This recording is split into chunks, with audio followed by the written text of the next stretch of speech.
Ya, pemirsa, Gubernur DKI Jakarta Pramono Anung menyebut generasi muda di ibu kota tidak berani ke jenjang pernikahan lantaran masalah perumahan atau tempat tinggal. Ya, keresahan generasi muda ragu menikah karena tidak mendapat kredit program perumahan.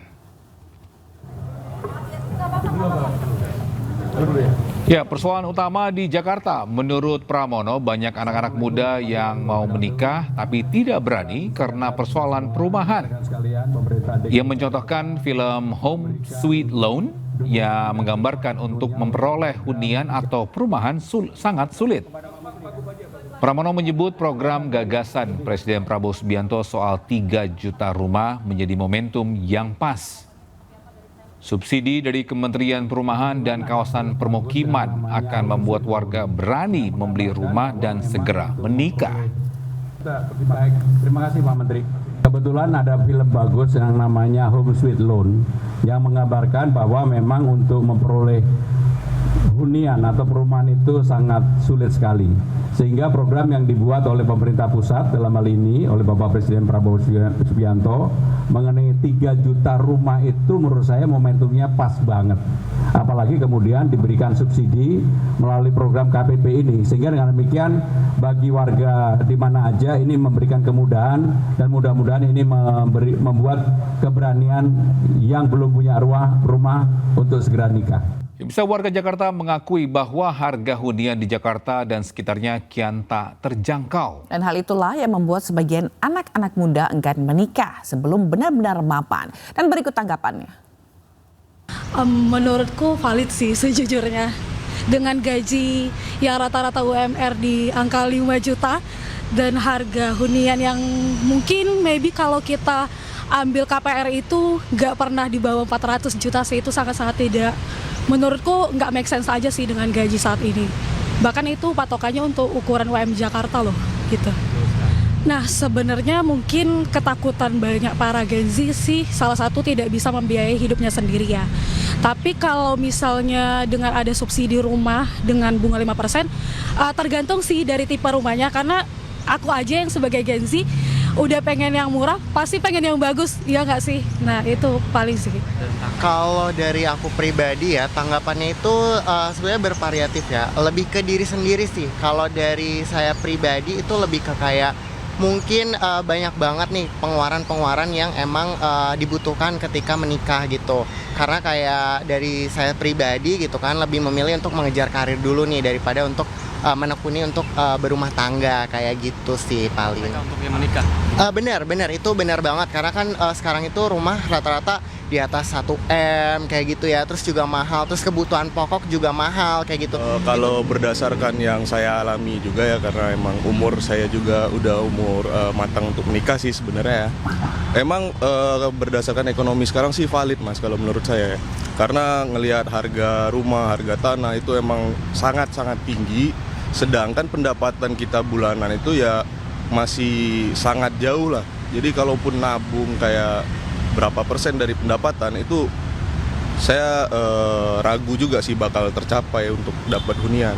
Makanya wajar aja sih kalau banyak anak-anak muda yang milih untuk nggak menikah dulu sebelum ya settle lah. Ya, pemirsa, Faris Rustam Munaf atau Faris RM dijatuhi vonis 10 bulan penjara atas kasus penyalahgunaan narkoba. Jatuhkan pidana terhadap terdakwa Faris Rustam Munaf dan Faris RM dengan pidana. Ya, Pengadilan Negeri Jakarta Selatan menjatuhkan vonis 10 bulan penjara subsidiar 800 juta rupiah atau 2 bulan kurungan atas kasus penyalahgunaan narkotika terhadap musisi Faris RM. Vonis ini lebih ringan dari tuntutan jaksa yang sebelumnya menuntut 6 tahun penjara dan denda 800 juta rupiah subsidiar 3 bulan kurungan. Pihak Faris RM mengucapkan rasa syukur atas vonis ringan yang diberikan majelis hakim. Sementara jaksa penuntut umum langsung mengajukan banding.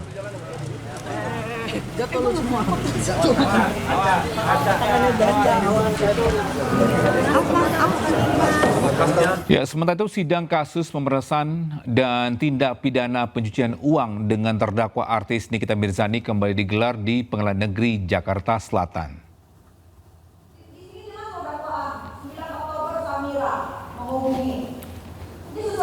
Setelah pekan lalu sidang ditunda karena kondisi kesehatan Nikita, kali ini sidang digelar dengan agenda mendengarkan 2 saksi ahli yang dihadirkan jaksa penuntut umum.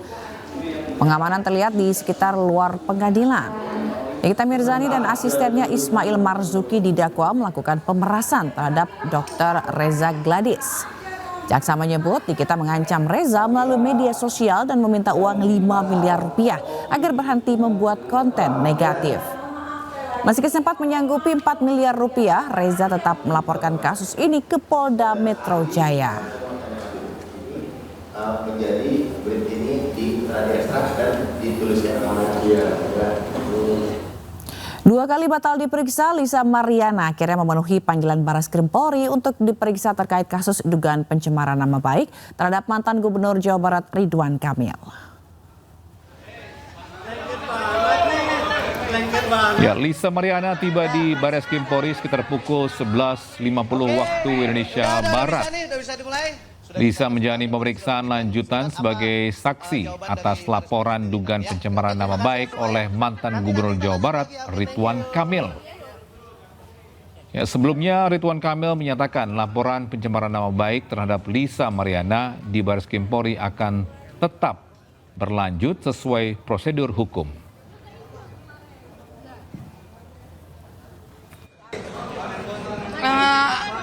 2 jam kemudian Lisa Mariana telah selesai menjalani pemeriksaan di Barreskrim Polri didampingi kuasa hukumnya John Boy Nababan terkait kasus dugaan pencemaran nama baik terhadap mantan Gubernur Jawa Barat Ridwan Kamil. Namun setelah keluar dari pemeriksaan, Lisa sempat menyinggung tentang rencana tes DNA ulang terkait opini kedua status biologis anaknya. Sementara keinginan second opinion tersebut terganjal oleh mantan Gubernur Jawa Barat Ridwan Kamil. Ridwan Kamil melalui pengacaranya dengan tegas menolak rencana tersebut. Saya tidak mengerti. Pokoknya apa Bang tadi ada beberapa persen yang ada kemiripan. Ada kemiripan. Iya. Seperti apa kalau bisa jawab? Saya nggak bisa berkata-kata karena sedih banget gitu. Iya karena itu ada beberapa persen kemiripan. Makanya kita mengajukan second opinion. Sudah ya selanjutnya biar ini ibu bertua yang menjelaskan. Ya pemirsa, dari informasi lainnya tangis Astrid istri Uya Kuya tak terbendung saat mengingat rumahnya yang hancur dan habis dijarah massa. Ya, dalam video yang diunggahnya Astrid mencurahkan isi hatinya. Bu, tidak ada sepeser pun duit dari DPR untuk membangun rumah itu. Tidak ada. Pasca rumahnya dijarah dan Uya Kuya dinonaktifkan menjadi anggota DPR, Astrid, istri Uya Kuya mencurahkan isi hatinya. Lewat sebuah video, Astrid tak kuasa menahan tangis, menceritakan rumah yang ia bangun bersama sang suami adalah hasil kerja kerasnya selama di dunia hiburan, kini dijarah massa. Dengan berderai air mata, Astrid mengungkapkan rasa sakit hatinya lantaran bukan hanya harta bendanya yang hilang, tapi juga suami yang menjadi korban fitnah. Uya yang duduk di sebelah sang istri juga seolah menahan tangis dan mencoba menguatkan sang istri. Masyarakat apa yang diberikan oleh pemerintah itu kita berikan semua kepada masyarakat, tidak ada dipotong sepeser pun. Karena saya tahu itu amanah. Setiap program yang ada dari pemerintah kita turunkan langsung tanpa ada potongan atau apapun karena itu hak masyarakat. Itu saya sangat amanah. Saya selalu bilang sama tim saya, apa yang menjadi hak mereka harus diberikan. Mereka mendapat sekian, berikan apa yang mereka dapatkan. Sebelumnya dengan didampingi istrinya, Uya Kuya mendatangi kantor Polres Jakarta Timur di Jatinegara beberapa waktu yang lalu. Uya menyampaikan telah memaafkan para penjarah rumahnya dan tak akan membawa ke ranah hukum.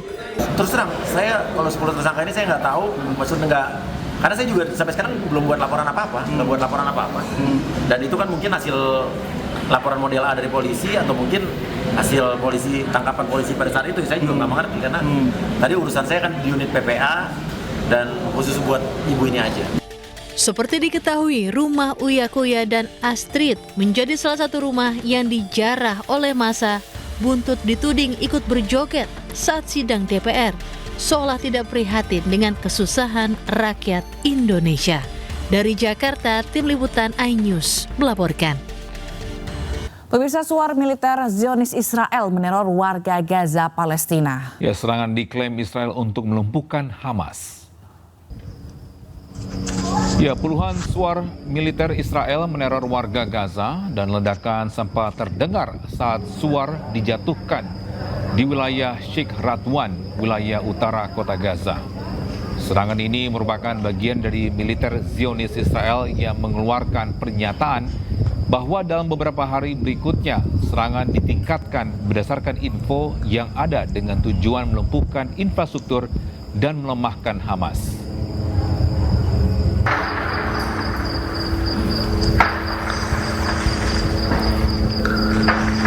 Ya, sementara itu kapal bantuan kemanusiaan untuk Gaza kembali mendapat serangan teror pesawat tanpa awak saat tengah berlabuh di Tunisia. Serangan teror terjadi sehari jelang keberangkatan tim Global Summit Flotilla yang menantang blokade Israel di Gaza.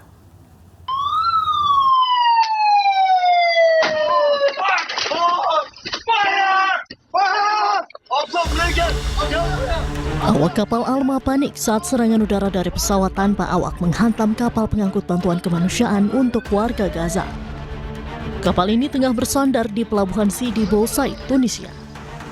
Meski tidak ada korban jiwa, namun kapal berbendera Inggris ini rusak di deknya. Para aktivis kemanusiaan yang tergabung dalam Global Summit Flotilla mengutuk serangan ini dan menuding Israel dalang di balik teror.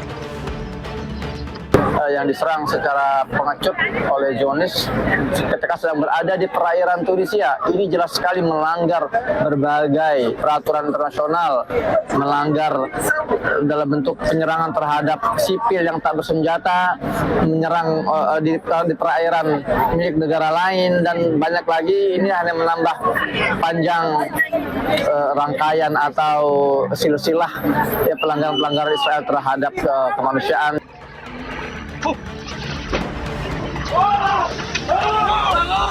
Sehari sebelumnya, kapal utama yang membawa anggota komite pengarah Global Summit Flotilla juga diserang pesawat tanpa awak. Meski mendapat serangan teror bertubi-tubi, namun para aktivis kemanusiaan tak gentar dan bertekad melanjutkan pelayaran ke Gaza. Dari Tunisia, Ahmad Tasori, iNews melaporkan. Ya, pemirsa, serangan Israel kembali menyasar wilayah Gaza. Korban tewas berjatuhan, termasuk anak-anak. Dan bisa informasi ini sekaligus menutup jumpa kita iNews Today edisi hari ini. Temukan informasi-informasi terbaru lainnya di www.inews.id. Dan cuplikan tayangan berita iNews dapat Anda saksikan di kanal YouTube @official iNews. Setelah ini Anda bisa langsung menyaksikan iNews yang bersama rekan kami Bernadetta Ginting dan Rosalyn Chiu. Saya Fazilah Kayunisa. Dan saya Togi Sangga pamit undur diri. Have a great weekend. Bye-bye.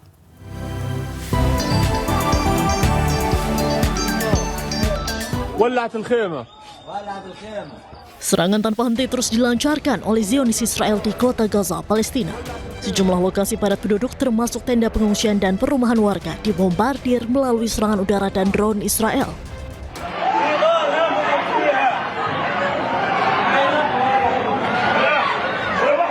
Asap tebal membumbung dari kamp pengungsian dan komplek perumahan yang diserang oleh Israel. Gedung-gedung hancur memaksa para pengungsi untuk kembali mengungsi ke wilayah yang lebih aman.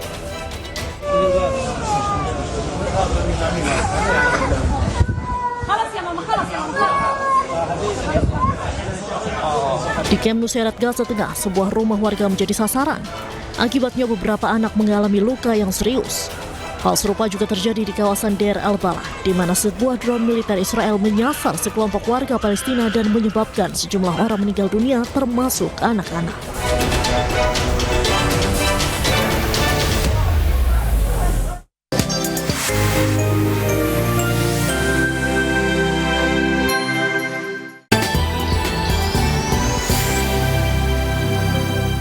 Acara ini dipersembahkan oleh